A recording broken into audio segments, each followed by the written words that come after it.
masakit, halimbawa yung nararamdaman ng isang tao malapit ng mamatay, para siya ay maginhawahan, pinapainom ng matapang na alak. Pero ang matapang na alak, hindi para sa taong malakas, malinaw ang isip, hindi para doon. Guguluhin ng alak ang isip mo kasi ang sabi sa Biblia, ang alak ay manuluya, ang matapang na alak ay manggugulo. Sabi mo, giginhawa ka. Talaga, kasi may alcohol yan eh. Masakit ang ulo mo, minom ka ng alak, may alcohol yan eh. Pero kung nag-iisip ka, yung side effect niyan, unti-unti yang nakaka-addict hanggang maging lasenggo ka na. Basahin natin ang 23:31 ng Kawikaan. Huwag kang tumingin sa alak pagka mapula, pagka nagbibigay ng kanyang kulay sa saro. Sa huli ay kumakagat ito na parang ahas at tumutukang parang ulupong. Ang iyong mga mata ay titingin ng mga katuwang bagay at ang iyong puso ay nagbabadya ng mga magdarayang bagay. Oo, ikaw ay magiging parang nahihiga sa gitna ng dagat o parang nahihiga sa dulo ng isang palo ng sasakyan. Kanilang pinalo ako, iyong sasalitain, at hindi ako nasaktan. Kanilang hinampas ako at hindi ko naramdaman. Kailan gigising ako? Aking hahanapin pa uli. Paglasing ka na, paluin ka man, sabi mo, hindi ako nasaktan. Hinampas ako, hindi ko naramdaman kasi wala ka namang pakiramdam dahil kargado ka ng alkohol eh. Ano ang mangyayari? Kailan ako gigising? Aking hahanapin pa uli. O addicting yan eh. Kaya yung mga manginginom, pag nakakita pa lang yun ng baso ng alak eh, naglalaway na yun eh. Addicting kasi yan, parang droga yung alak eh. At pagka gano'n na ang estado mo na ang alak ay namamayani na yung epekto niya sa katawan mo, bandang ulo yan, basag ulo ang haharapin mo niyan. Sisirain niya ng baga mo, sisirain niya ng atay mo, sisirain niya ng bato mo. Imbis mabuhay ka ng 50, siguro hanggang 40 ka lang, patay ka na. Pagka talagang addicted ka na dyan sa alak. Eh, alam mo, yung alak eh, lagi kanyang aanyayahan eh. Aanyayahan kanya. Panira yung alak eh. Dalawa lang ang bagay na nakakasira sa hari. Alak at babae. Ayon sa Biblia, no? Sa isang talata ng Kawikaan 31:1.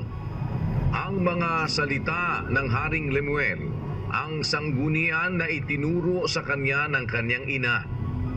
Ano anak ko? At ano, o anak ng aking bahay bata? At ano, o anak ng aking mga panata?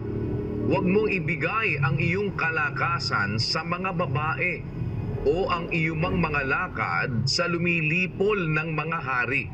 Hindi sa mga hari o Lemuel, hindi sa mga hari ang pag-inom ng alak, ni sa mga panguluman na magsabi, saan nandoon ang matapang na alak?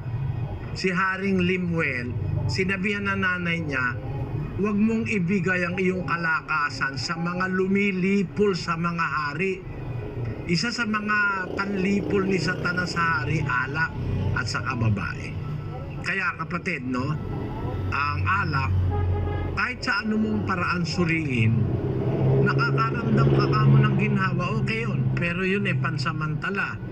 Pero pagkatapos na halimbawa ng mahabang inuman, eh yung naginhawaan ka eh, masakit naman ang ulo mo dahil may hangover ka eh. Sabi nga dun sa 23 ng Kawikaan, ulitin mo nga yung kapatid na Daniel sa 23:31.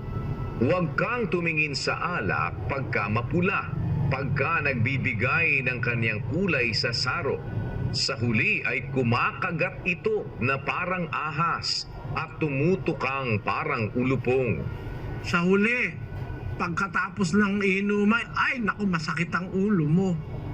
Kumakagat na parang ahas, tumutok ang parang ulupong. Merong mga masamang epekto yan pagkatapos yung alak. At hindi nga lang yung sakit ng ulo, kundi yung baga mo, yung atay mo, yung bato, nasisira yan dahil sa alak.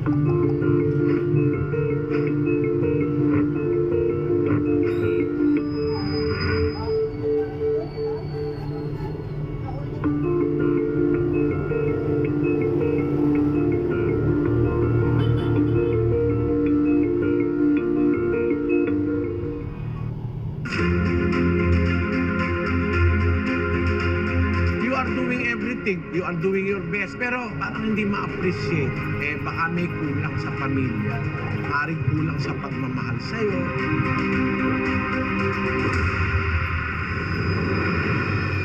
You cannot please everybody. Kasi dalawa po ang klase ng tao. Merong mga tao grateful, mapagpasalamat. Merong mga tao, tawag sa Kastila, ingrato. Ang katawagan sa Bulacan, merong ganitong salitang, si Tibo, sabi. Wala yan, sabi ng mga taga Bulacan. Pakainin mo nga ng isang kalabaw yan, di malasahan eh. Ibig sabihin, walang contentment. Meron taong hindi mapagpasalamat. Basahin natin sa Lucas 6:35. Subalit ibigin ninyo ang inyong mga kaaway at gumawa kayo ng mabuti. Magpahiram kayo na hindi umaasa ng kapalit.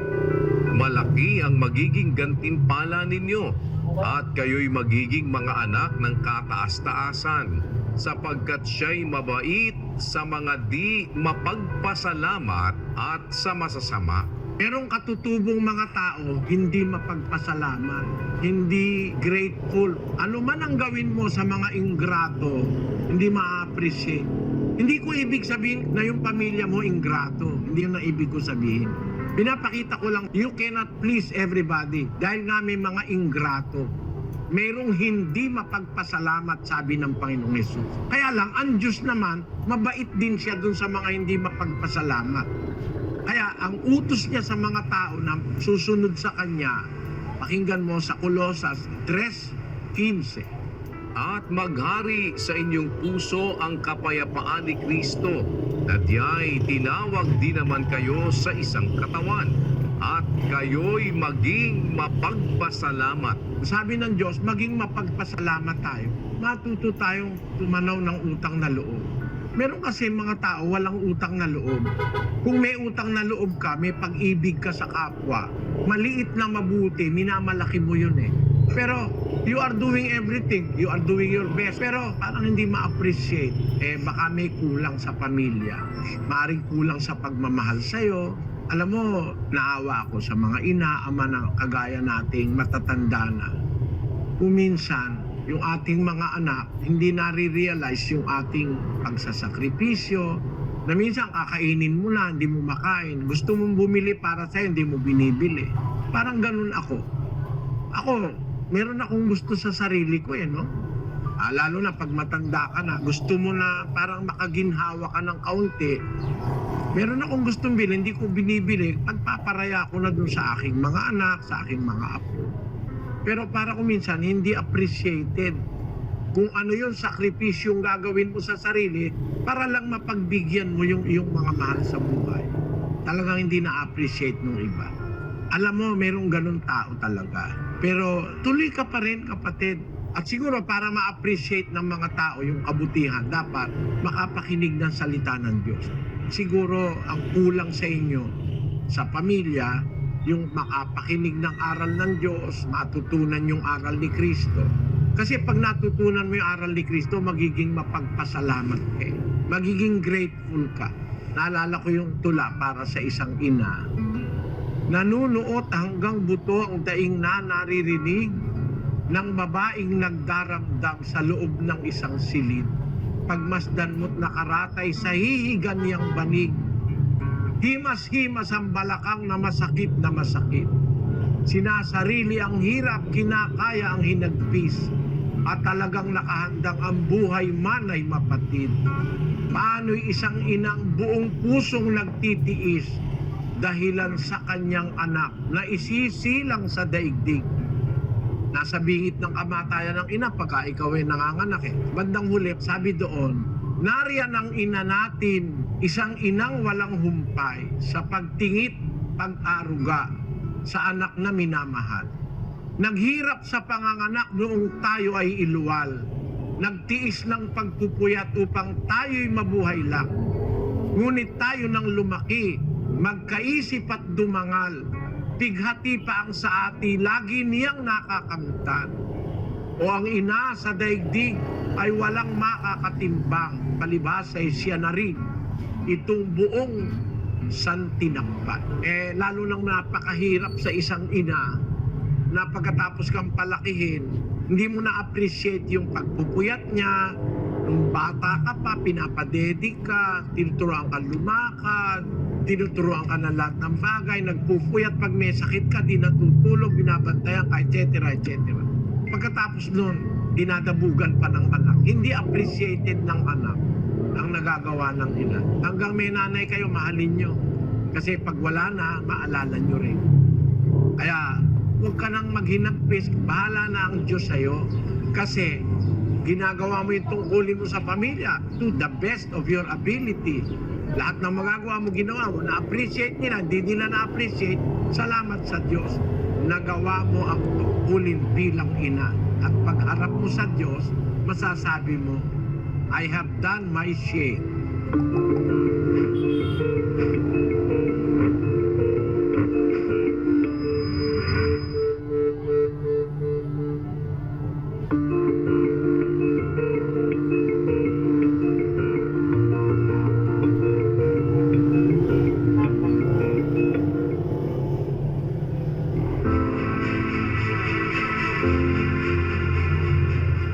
Kasangkapan sila ng Diyos para sa atin. Magagalit sa iyo ang Diyos pag hindi ka marunong kumilala ng utang na loob sa magulang.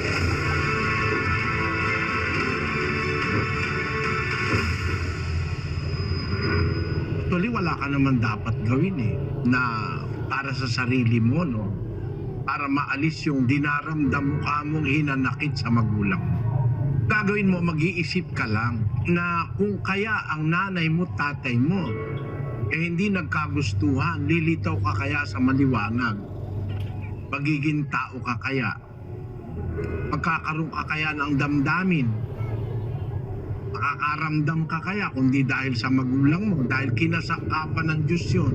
Pagka ang mag-asawa nagsiping para magbuntis ang babae, dalawang bagay ang nagsasama. Isang cell sa babae, isang cell sa lalaki.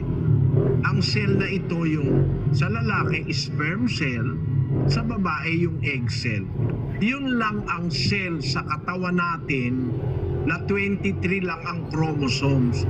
Lahat ng cell sa buto, sa balat, sa laman, sa taba, sa lahat ng cell sa buong katawan, lahat ng bawat individual cell may 46 chromosomes. Every human cell. Pero yung egg cell, 23 lang. Yung sperm cell, 23 rin. Yun ang nagkikita pag nagtatalik ang lalaki at babae para ma-fertilize yung itlog